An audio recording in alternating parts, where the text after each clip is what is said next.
Assalamualaikum warahmatullahi wabarakatuh.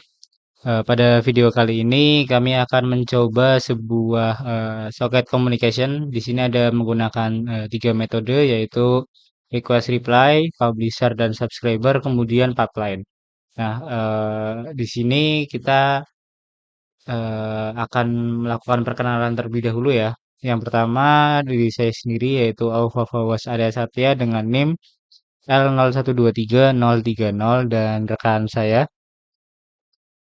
Saya Abdurrahman Rashid Santosa Putra dengan NIM L01230002. Baik, mungkin sebelum mulai penjelasan dari kodenya, saya akan menjelaskan fundamentalnya dulu. Jadi yang akan kami jelaskan itu yaitu adalah tiga pola komunikasi dari socket communication, yaitu request reply, publisher subscriber, dan pipeline. Yang pertama yaitu request reply dulu. Jadi request reply ini adalah pola komunikasi yang paling umum dan intuitif, seperti percakapan manusia atau saat Anda mengakses sebuah website.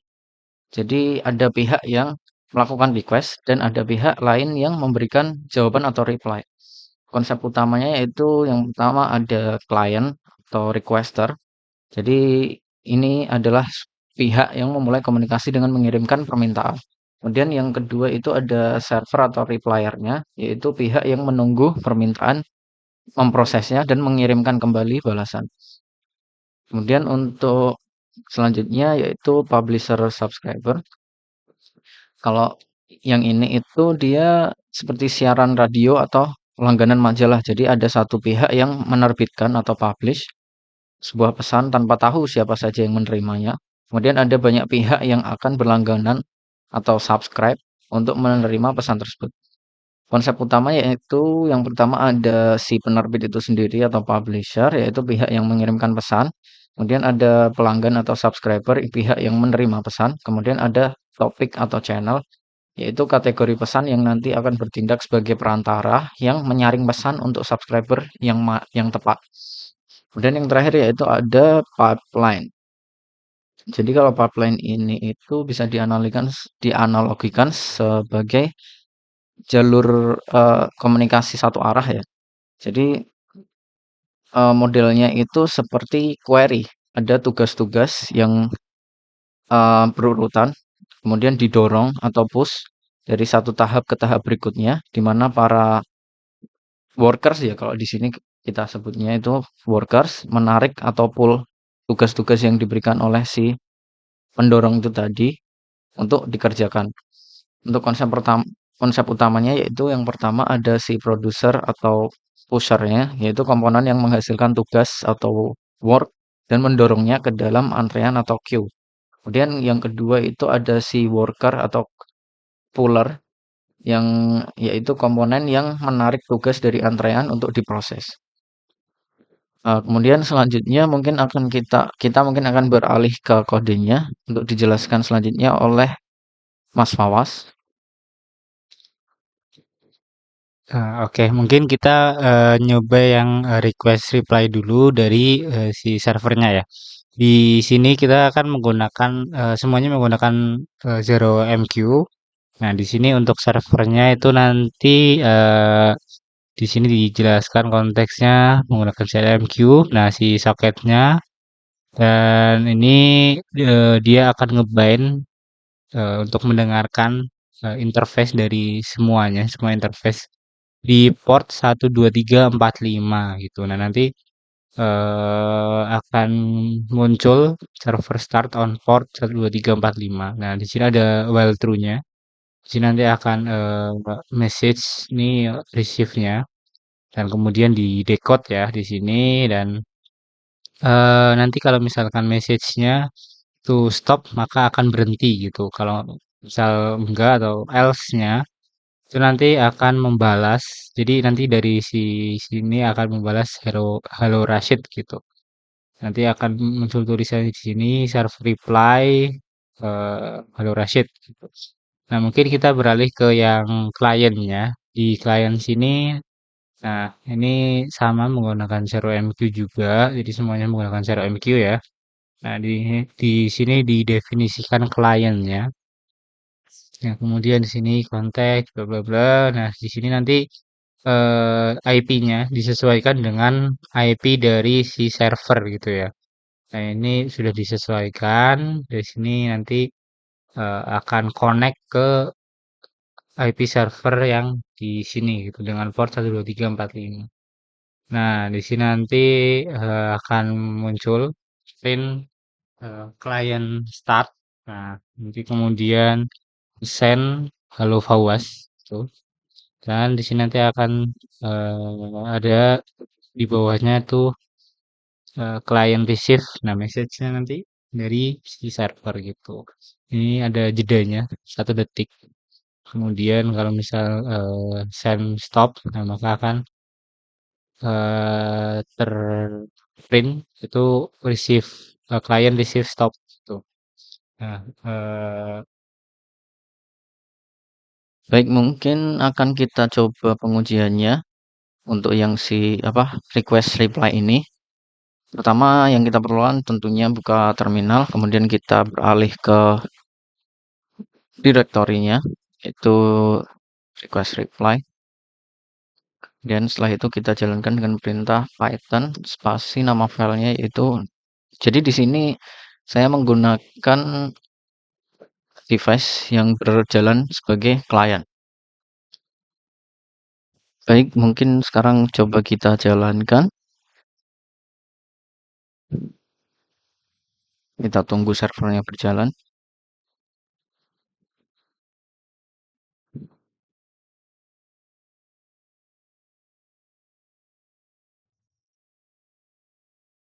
Ya, jadi kita tunggu servernya. Nah, ini sudah berhasil. Jadi yang pertama itu kita kirimkan sebuah pesan ke server, yaitu Hello Fawaz. Kemudian si pesan itu akan diterima oleh server dan server mereply dengan pesan Hello Rashid. Kemudian akan diterima di klien dan klien akan melakukan request stop untuk menghentikan komunikasinya. Baik, kemudian kita akan beralih ke publisher subscriber. Oke. Di kode ini itu kita akan mendefinisikan sama menggunakan zero MQ, kemudian didefinisikan si servernya dan akan di-bind juga si IP-nya dengan port yang sama 12345 dan akan server start gitu ya. Nah, ini kita akan menggunakan while. Jadi itu si i-nya itu sama dengan 0 dengan i kurang dari 5. Jadi nanti akan tercetak si pesannya yaitu time menggunakan timestamp pada detik itu juga dan juga pesannya itu Hello Rashid. Jadi nanti akan tercetak sebanyak 5 kali gitu ya. Nah, di sisi klien juga nanti ini dia akan mendengarkan di IP ini dan port 12345 gitu. Nah, kemudian di sini akan eh, timeout di 8 detik ya di sini. Jadi saat server tidak mengirimkan sebuah pesan selama 8 detik, maka si kliennya bakal timeout gitu. Jadi nanti di klien tuh akan menerima pesan dari si publishernya atau si servernya itu selama 5 detik dengan jeda 5 detik gitu ya. Nah, tapi kalau misalkan dari si servernya tidak mengirimkan lebih dari tidak mengirimkan pesan selama lebih dari jeda 5 detik itu, maka jika sudah 8 detik akan time out. Jadi kalau misalkan sudah 5 pesan terkirim dan server tidak mengirimkan pesan apapun lagi, maka klien akan menunggu selama 8 detik dan jika sudah selesai maka dia akan time out gitu dan ada tercetak tulisan request time out gitu. Mungkin bisa kita coba. Baik, untuk pengujian yang pertama-tama kita buka terminal, kita ganti ke direktorinya dulu, yaitu pub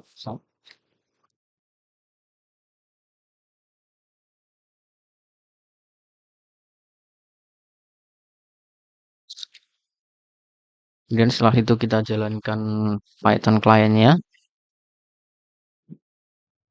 Baik, kita tunggu server berjalan.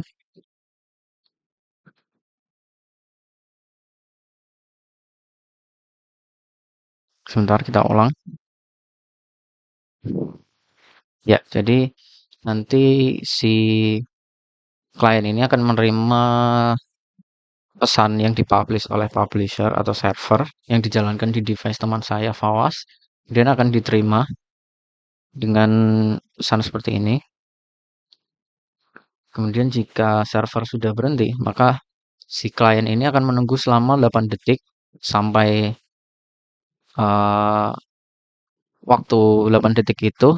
Jika tidak ada pesan yang dikirim oleh server, maka si klien ini akan menutup soketnya, lalu akan mencetak pesan request timeout dan klien has stop. Baik, mungkin untuk selanjutnya kita akan beralih ke pipeline, akan dijelaskan oleh Mas Wawas. Nah, di pipeline ini sendiri kita juga menggunakan ZeroMQ ya. Di sini didefinisikan sebuah produser itu juga akan sama, akan mendengarkan di semua interface dan di sini si servernya akan dibuka di port 12345. Di sini juga sama, kita menggunakan well through, tapi kita ganti i-nya bakal kurang dari 10 gitu ya. Dan nanti akan workload-nya itu dia akan merandom sebuah integer dari 1 sampai 100.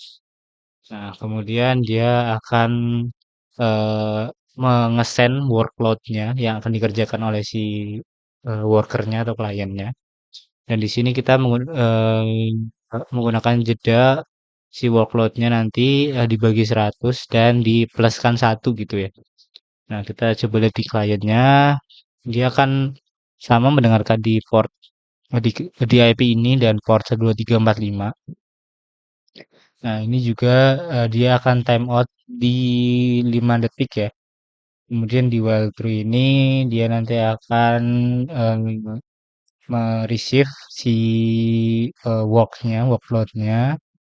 Kemudian dia juga akan menghitung dan melakukan pekerjaan dan akan selesai dalam waktu berapa detik gitu. Dan di sini juga tidak kalau misalkan sudah selesai, tadi kan di sini di server ada 10 kali. Dan jika tidak ada pekerjaan lagi dan dia akan timeout dalam 5 detik dan akan mengirimkan pesan nomor work submitted gitu. Oke, kita coba. Baik, untuk pengujian kita akan ke terminal dan beralih ke direktorinya. Setelah itu akan kita jalankan file kliennya. Mungkin kita tunggu servernya berjalan seperti dahulu, terlebih dahulu.